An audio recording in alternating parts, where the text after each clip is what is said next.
Hello guys, welcome to another Sending Weekly video. Thank you for joining. Today we have Nelson and Kay. They're also part of our team, and we wanted to know their insights about today's topic, which is how to achieve and go to that next step level of achievement or success, right? So Nelson, how are you doing today? I'm excited to be here. Usually I'm like behind the cameras. I'm always part of this show, but behind the camera. So I'm excited to be being part of the show this week and talk about what's it takes to be the next level, step into the next level of success, right? And we have our intern here, Kate, which also going to be part of the podcast this week. How are you doing? Good. I'm excited to be here. It's fun. I'm excited to cover this topic. I think there's a lot to be said about advancing yourself in your career and kind of just taking yourself to the next level. I think it's different per person, so it's going to be interesting to have a discussion on that.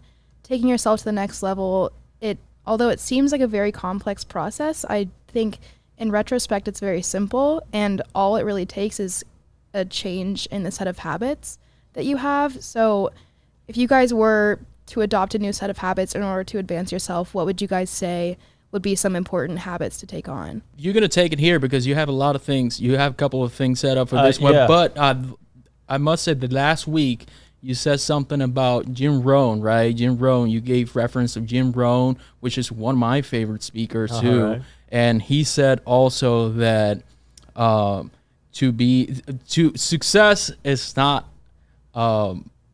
it's simple. It's not easy, but it's simple. Yeah, but that's right. It's simple. And a lot of people tend to confuse. Yeah, it's easy to mistaken those words. Absolutely. So definitely, yeah, I've heard that one from him as well. And that's exactly what he says. Success is simple. It's not easy, but it's simple. I mean, simple, I think what he means is in a way that we all know what we need to do. I mean, we know what's right, what's wrong, what's going to take us to the better place, and what's not working for us. Now, easy is not doing what's simple in this case, because simple, we know we need to wake up earlier. What's easier, keep sleeping, because I mean we want to keep resting maybe, or maybe let's say you have to.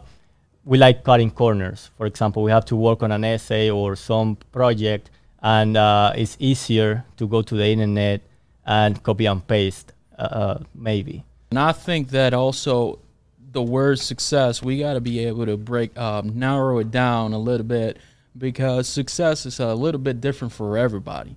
You know, maybe for somebody, success might mean, I don't know, just work at what you love and get paid to do that. Not necessarily means have millions and millions of dollars and have a big successful company, you know. And once you narrow it down to exactly what success means to you, or stepping into the next level means to you, you got to be able to break it down, right? And that's what you were saying, you know, you need to take the classes, you need to take the courses, you need to wake up early, you need to work out, you need to, I don't know, do little things here and there to create like a compound effect that is gonna create momentum, you know. And I do think it is a really individualized process too, because even someone who's doing the exact same job as me, if they are the type of person that likes to multitask and focus on multiple things at once and kind of have their ideas scattered all around, if they work better that way, then that can be a part of their process. But me personally, I like to kind of have one thing that I'm focusing on at one time and be able to invest all of my energy into that. So as personally, that would help me more in the process of advancing myself in my career, as opposed to working with someone who does the same job as me and her doing her job her way. So I think it is a very individualized process, and you really have to adopt habits that are most beneficial for you, and kind of just think about how you personally are going to most benefit from taking on new habits and what those will be. When you think about it, it is pretty simple. All you have to do is adopt a new set of habits, but the difficulty of it is kind of finding out what those habits would be and kind of forcing yourself to take them on and integrate them into your routine. So if it is such a simple process, why do you guys think what do you think prevents you from taking actions to adopt new habits when it seems so simple? I think to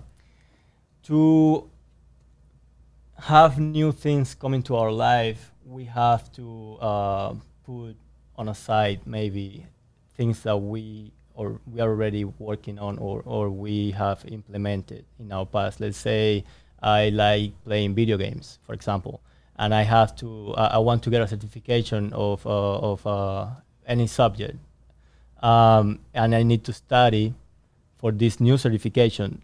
We all know we have only 24 hours a day, right? So, and we have mostly 8 of those hours sleeping. So we have another 16 to go. Let's say out of those 16, we have to pick a time to study for an hour or two, but that's the time when we are playing the video game, maybe. What's the easiest thing to do? Mm-hmm. Right? And what are we used to? We are used to just sit there and play the video game at that time. We don't want to study at that time. Right. So, and I think that's the hard thing, like accommodate the new thing coming in to our life when we are already comfortable with what we have. And I agree with what you say. Fear of change and comfort zone definitely keeps you from not stepping to the next level.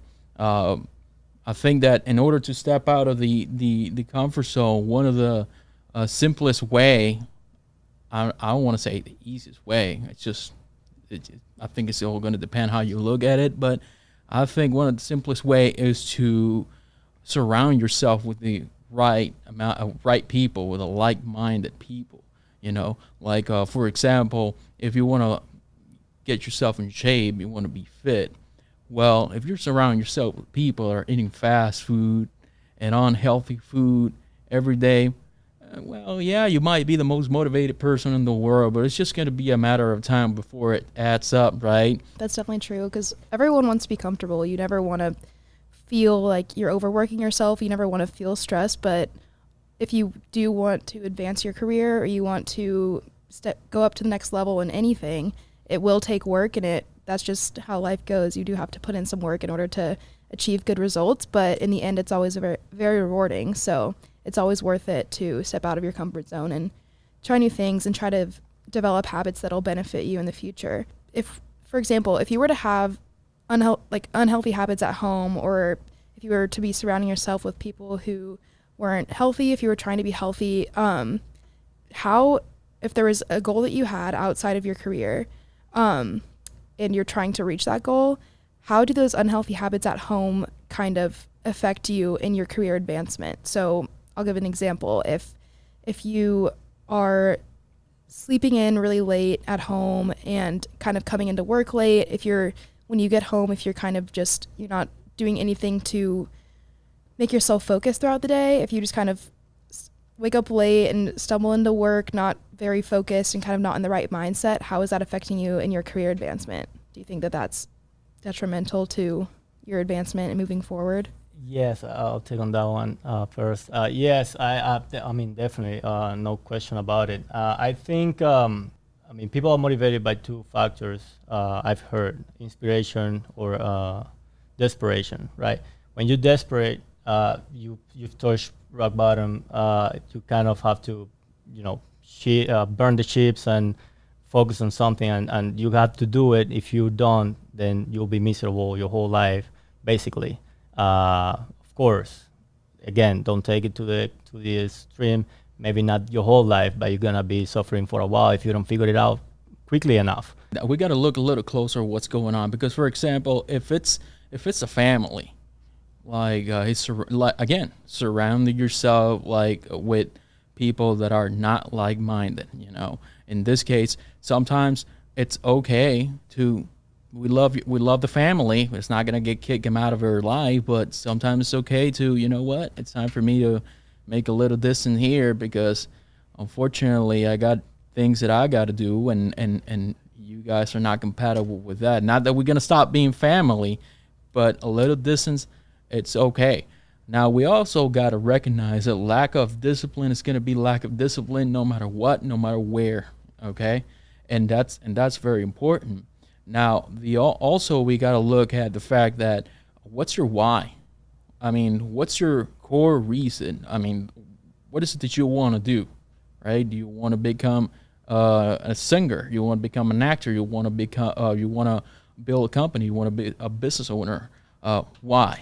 What's your why? Yeah, I do think that it always helps to have kind of a shared motivation, and just surrounding yourself with people that have the same motivation or reasoning or inspiration behind whatever they're doing. So I know as a company, we will have weekly meetings every Monday morning to kind of debrief and talk about our next steps, what we've accomplished so far, and kind of to have everyone focus on one team for a certain amount of time to kind of make sure that everyone's aware of why we're doing what we're doing and what's the next steps and how are we progressing.